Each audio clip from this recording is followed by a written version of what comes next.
erkaklar baxtli bo'lish uchun ayollar nima qilish kerak? Birinchi o'rinda o'sha поддержка. Erkaklarga ayollardan faqat поддержка kerak. Kacheli sizlarda emotsionalniy bo'lsa, bizda допустим erkaklarda finansoviy kacheli bo'lishi mumkin.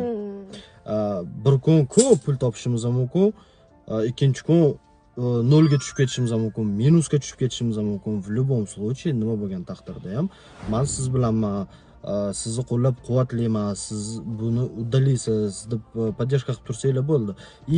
Bizani miyamizni qo'shuvlab yemasanglar bo'ldi, biz вообще baxtli bo'lamiz. To'ppa-to'g'ri, erkak kishini yo'qlik sindiradi deyshadi-ku. Haqiqatdan yo'qlik momentida, ya'ni ayoli даже ishonmay qo'yadigan bo'lsa, bu do'yni udar bo'ladi. U не то что boshqalar, ayolidan eng kuchli udar ayoldan keladi. Chunki bitta moment bo'ladi, что bitta поддержка qilib yuborsanglar bo'ldi, u odam уже eng baxtli odam bo'ladi. To'ppa-to'g'ri, men sizga ishonaman.